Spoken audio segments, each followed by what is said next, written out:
Hi guys, I'm Nagadir-chan, and welcome to my review and first impression on Pet Anime first episode. Oof, where to start? Oh my god, I really like the first episode.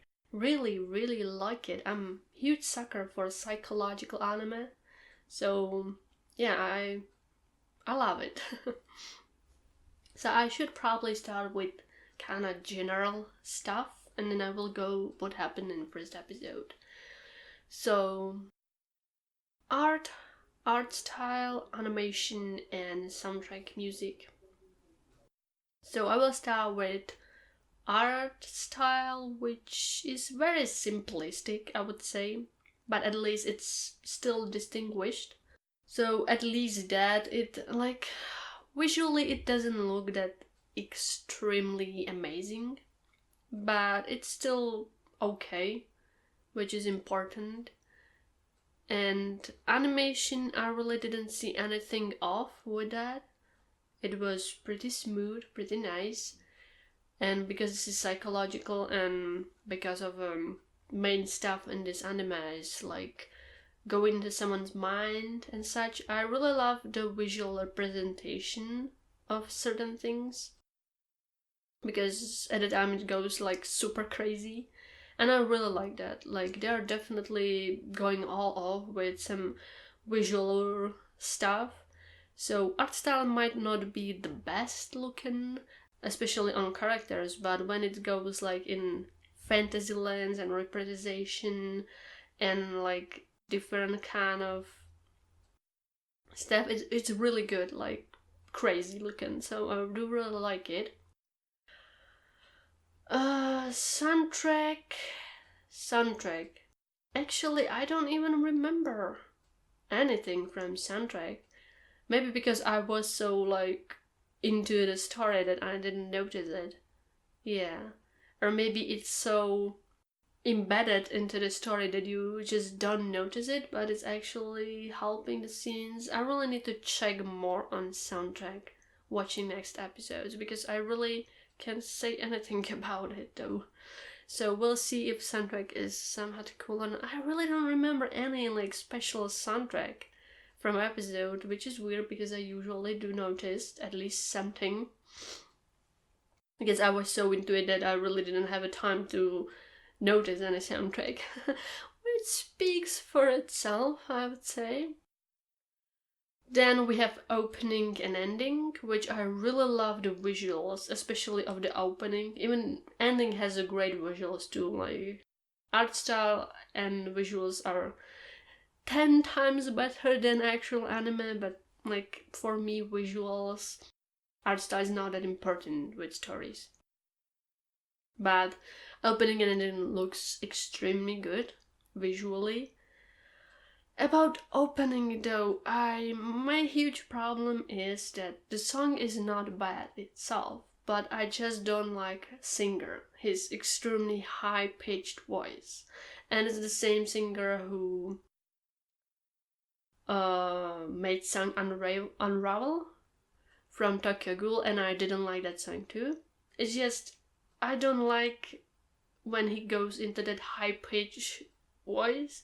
Like when he was singing normally, I didn't have problem with it, but it just hearing that high pitch voice, it just hurts me. It makes me extremely uncomfortable. I just can't help myself. I just don't like it. I don't like this song, but ending I really prefer. I really love ending.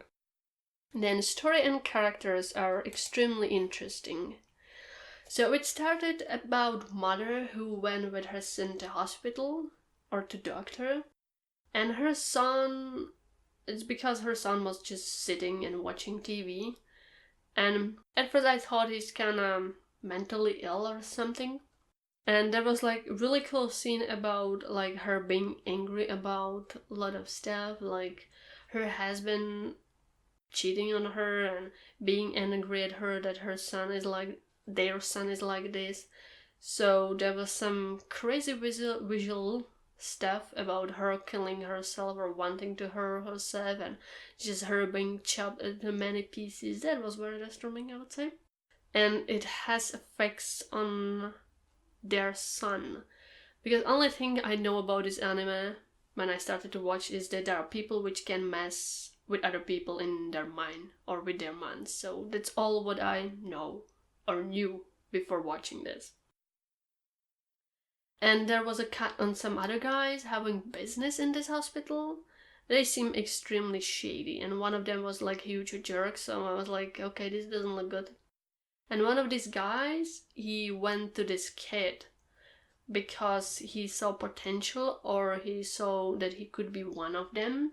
So I assume one of these guys which can mess with people's minds, which he proved to be one of, even the kid. So he kind of went inside the kid's mind, which looked very depressing, at least the place where he was, because it's kind of like he was drowned in mother's inner turmoil. Like she wanted to kill herself, so there were like chopped pieces of her, unable to escape, and that's why he was in that state. So this guy helped him with his powers, I guess, like how to control it and what he can do to actually be in better state. So, and actually they just only a little bit like explain what these powers are, because in this whole episode they don't explain much, they just show you most of the times, so you really need to pay attention. So then this guy was guiding him, and he showed him some of his memories, and the kid opened his inner door, and they were like in very nice sunny place. And this ability, which things they can do with people's mind, is called image, and it can mold future. I was like, okay, tell me more, please.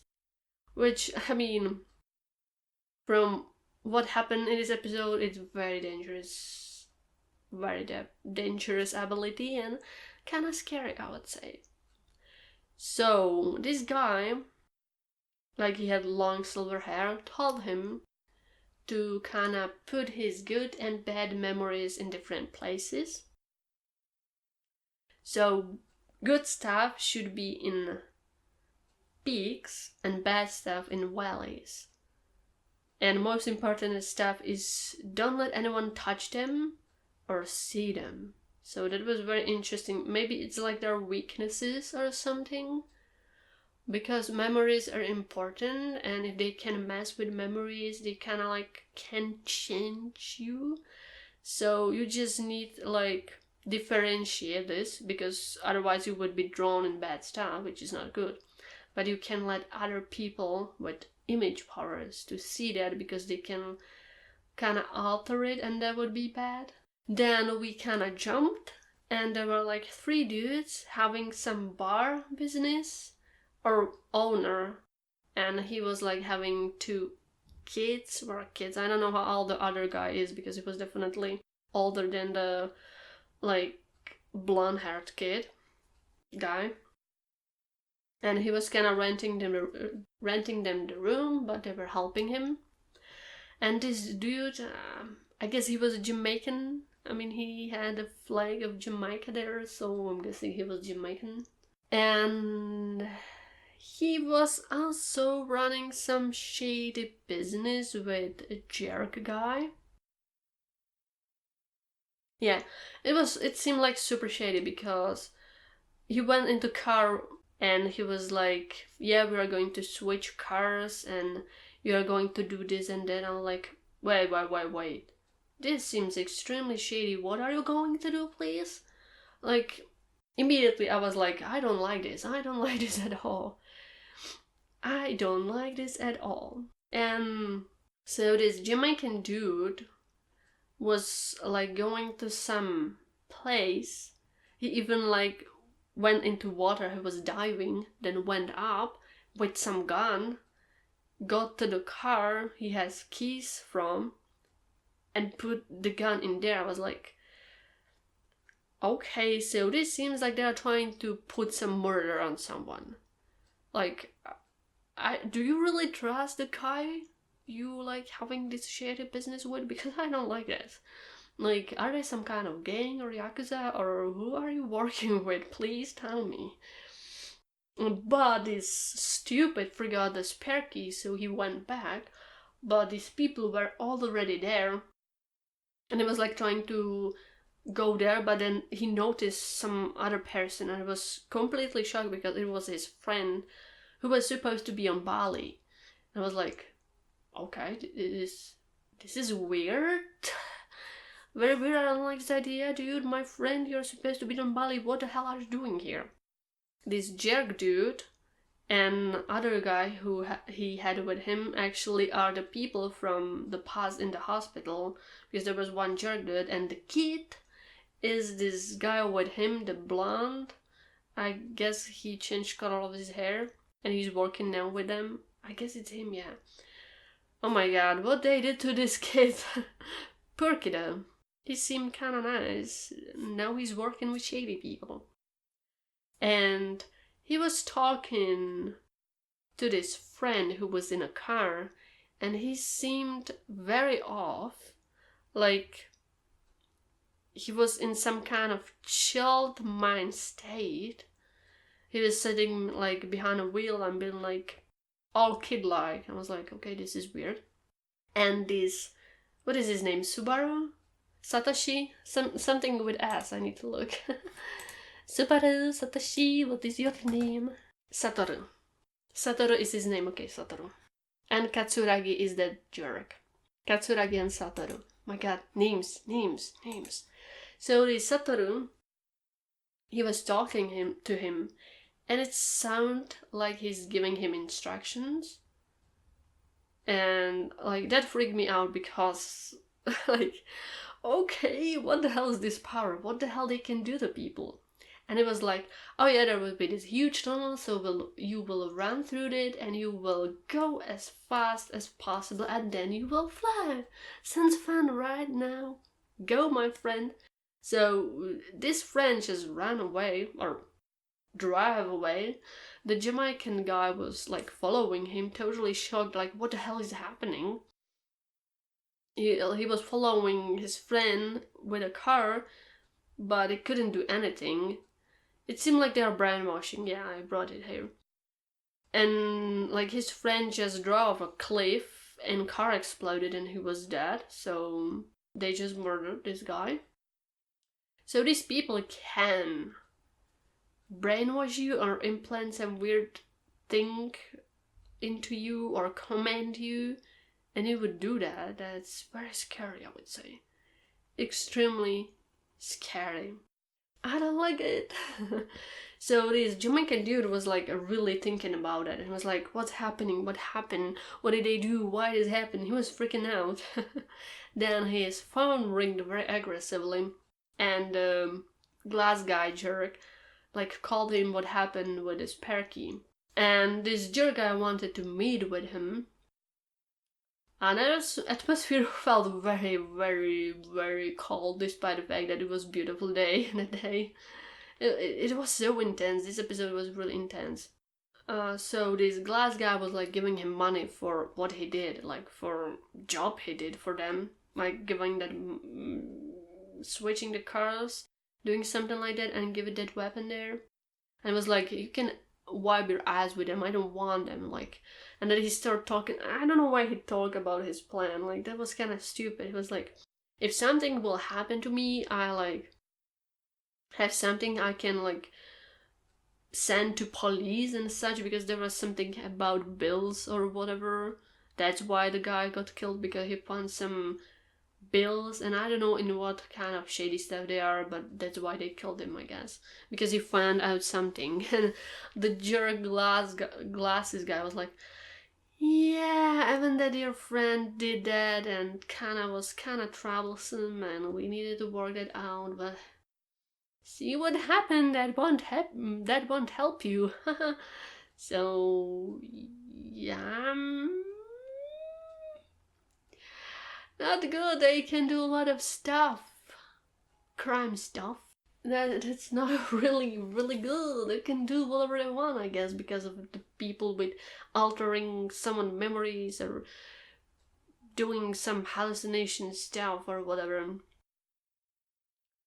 So, like, he was trying to hold his ground, but it didn't help him much. Because this glasses guy, it seemed like he did some magical trick. I really loved it, how they did it. He'd like throw a cigarette at him, so he was trying to dodge it. Then the cigarette kind of disappeared or dissolved, and was like, "What?" And suddenly the glasses guy was holding his key because he had it in pocket, like the spare key, which I guess he wanted to send to police because it was some kind of evidence which would help them that nothing is how it seems to be with that case. Like, it wasn't suicide, but someone was planting that on him. But he had it with himself. Come on, man. Well, not good. So he was like totally. I guess I'm fucked. I'm totally fucked. And guy told him like, yeah, we are going to send crushers. And I was like, what? What do you mean? What? What do you mean by crushers? That doesn't sound ominous at all, right? So this Jamaican guy like totally freaked out, and he went into the bar and talked with these two guys, where he rented a room to them, and he's like, well, guys, what do you think about running this business? I think I'm going to Bali for like 2 or 3 years. Because I'm in deep shit right now. He seems so broken. Poor dude, I felt really sorry for him. He was so scared. Like, he was even talking about, like, you can have some profit, I think. But actually he told them like he's going to Bali, but he wanted to go to LA. They probably read his mind or something, but they knew he's going to, like, he wants to hide in LA, so he got freaked out even more. He was so freaking out this whole episode. I love it. And then he had some crazy hallucinations. And I really love this part of the story. Like, these powers are off rails. Like, I didn't know what they did to him, but his hallucinations were crazy. I was like, what the hell is going on? And it seemed like they were messing with his head to just kind of, I don't know, scare him or did something to him. Like, he was totally freaking out, and I understand that because this scene was really, really scary, and it made me feel kind of uncomfortable because all the hallucinations and stuff, and he didn't know what is happening, and is he losing his mind or what the hell is going on. And I felt kind of the same, even though I understand what happened. Like, it was really good, really well done. Like, they made you feel the same as a character because you were totally lost, you didn't know what's going on, you kind of didn't understand much, and it was crazy and kind of scary, and I really love it. And the visuals was really good, and like all the crazy stuff happening, it was really cool. And those hallucinations, some of them were quite scary, I would say. So then he realized they probably did something to him because he saw like they're doing weird stuff to his friend, like they kind of command him to do something. So he put two and two together. I mean, kind of clever. And he was like trying to talk with those two guys who rented the room. Like, there are people who can go into people's head and mind, and they killed my best friend, and I don't know what happened, but can you please help? And like, he was freaking out. And then these two guys told him that they are the Crushers. They are the ones like going for him. So that was a punch in the gut, I would say. I was like, what? So it was them the whole time? What the hell is going on? Oh my god, it really hurt when they like told him, yeah, that's us. So poor dude. Like, seriously, poor dude. And then there was a cut, and he was like super okay, talking with the jerk, talking with this kid, and it seemed like they altered his memories and maybe erased some of his memories because he was like totally fine, and he believed that his friend was murderer, kind of what they, I guess, put onto him, because I guess they killed someone. Yeah, they killed someone, But this guy saw it, and some bills were involved, so he was trying to escape, but they caught him, and they put that murder on him. And this Jamaican guy kind of figured it out, but then they altered his memories, and now he thinks that it was his friend who murdered. And then he, I guess, like committed suicide or had some accident. So that's kind of fucked up, I would say. Yeah. So I really like this kind of switcheroo that these two cute kids are not a good guys, but they're bad guys, because they are definitely working for some Yakuza, I guess. Yeah. That was like a real punch in the guts, I would say. Unexpected, and I like that. Unexpected turns. Exactly what I want from psychological anime. This is kind of creepy to alter someone's memories like that. Okay, and this was a very intense episode. Really intense. Because I felt the same confusion and creepiness and being scared like this poor Jamaican dude. So that was amazing direction. Really amazing. And it was confusing, and I love it. I mean, this is exactly what some mindfuckery crazy psychological anime should be doing. I gave it 7 out of 10 just because it's the first episode and I'm not exactly sure where it is going. Maybe 7.5 out of 10 because it was really good. I was like totally mind blown, I would say. Yeah, I really like it. Yeah, I think that's all. I really can't wait for next episode because it seems extremely interesting for me. So goodbye and see you next time.